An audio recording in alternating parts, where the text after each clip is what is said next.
ന്യൂയോർക്കിൽ ഏലിയൻ ഇറങ്ങി നമ്മൾ കേട്ടിട്ടുണ്ട്. ഇതേ ഏലിയൻ നമ്മുടെ പത്തനംതിട്ടയിൽ ഇറങ്ങിയാലോ? കഴിഞ്ഞ കുറച്ച് ദിവസങ്ങൾക്ക് മുമ്പ് നമ്മളുടെ വാർത്താ ചാനലുകളിൽ ഒരു വാർത്ത വന്നിട്ടുണ്ടായിരുന്നു.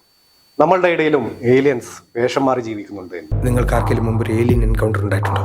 അതുകൊണ്ട് തന്നെ പല ആളുകളെയും കാണുമ്പോൾ ഞാൻ സൂക്ഷിച്ചു നോക്കാറുണ്ട്, ഇവർ വല്ല ഏലിയൻ ആണോ എന്നറിയാൻ. ജൂൺ 21-നും നമ്മളുടെ ഇടയിൽ ഏലിയൻ ഇറങ്ങുന്നുണ്ട്. തെറ്റിദ്ധരിക്കേണ്ട, ഇത് നമ്മളെ ഉപദ്രവിക്കാൻ വരുന്ന ഏലിയൻ അല്ല, മറിച്ച് ചിരിപ്പിക്കാൻ വരുന്ന ഏലിയനാണ്. അജിത് വിനായക ഫിലിംസിന്റെ ബാനറിൽ അരുൺ ചന്തു സംവിധാനം ചെയ്ത് KB ഗണേഷ് കുമാർ, ഗോകുൽ സുരേഷ്, അജു വർഗീസ്, അനാർക്കലി മരക്കാർ എന്നിവർ പ്രധാന വേഷത്തിലെത്തുന്ന ഗഗനചാരി എന്ന സൈഫൈ മോക്യുമെന്ററി സിനിമ. എന്താണ് ഈ മോക്യുമെന്ററി?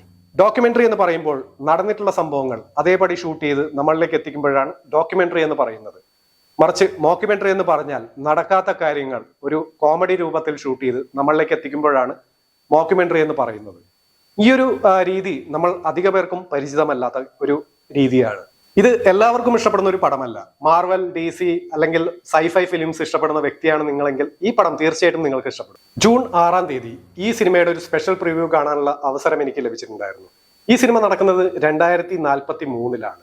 മൂന്നാം ലോക മഹായുദ്ധം കഴിഞ്ഞ് ഏലിയൻസ് നമ്മുടെ നാട്ടിലേക്ക് ഇറങ്ങി ഒരു പോസ്റ്റ് ഡിസ്റ്റോപ്പിയൻ സിറ്റുവേഷനാണ് ഈ സിനിമ കാണിക്കുന്നത്.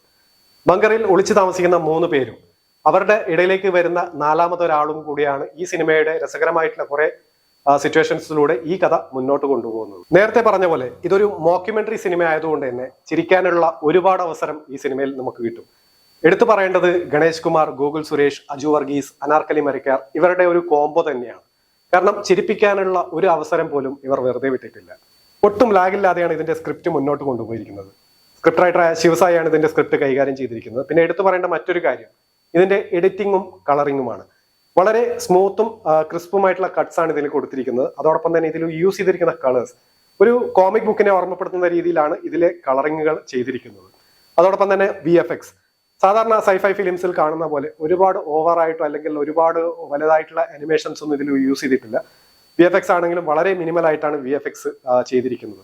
മ്യൂസിക് ആണെങ്കിൽ വളരെ സിറ്റുവേഷൻ അനുസരിച്ചിട്ടുള്ള മ്യൂസിക്കുകളാണ് ഇതിൽ ഉപയോഗിച്ചിട്ടുള്ളത്. അതുകൊണ്ട് തന്നെ 2 മണിക്കൂർ നമുക്ക് ബോറടിക്കാതെ തന്നെ മുമ്പോട്ട് കൊണ്ടുപോകാൻ സാധിക്കുന്നുണ്ട്. പേഴ്സണലി പറയുകയാണെങ്കിൽ ഈ സിനിമ എനിക്ക് വളരെയധികം ഇഷ്ടപ്പെട്ടു. കാരണം നമ്മൾ കണ്ടു മറന്നിട്ടുള്ള ഒരു രീതിയിൽ നിന്നും മാറി വ്യത്യസ്തമായിട്ടുള്ള രീതിയിലുള്ള ഒരു മേക്കിംഗ് ആണ് ഈ സിനിമ ഉപയോഗിച്ചിട്ടുള്ളത്. അതുകൊണ്ട് തന്നെ ഇതൊരു തിയേറ്ററിൽ എക്സ്പീരിയൻസ് ചെയ്യേണ്ട സിനിമ തന്നെയാണ്. തിയേറ്ററിൽ പോയി കാണാൻ ശ്രമിക്കുക. ജൂൺ 21-നാണ് ഈ സിനിമ റിലീസ് ചെയ്യുന്നത്. കണ്ടതിന് ശേഷം നിങ്ങളുടെ അഭിപ്രായം എന്തായാലും അറിയിക്കുക. വീണ്ടും പുതിയൊരു വീഡിയോയുമായി നിങ്ങളുടെ മുമ്പിലേക്ക് വരുന്നവരെ ഇറ്റ്സ് ബൈ ഫ്രം അക്ഷയ്.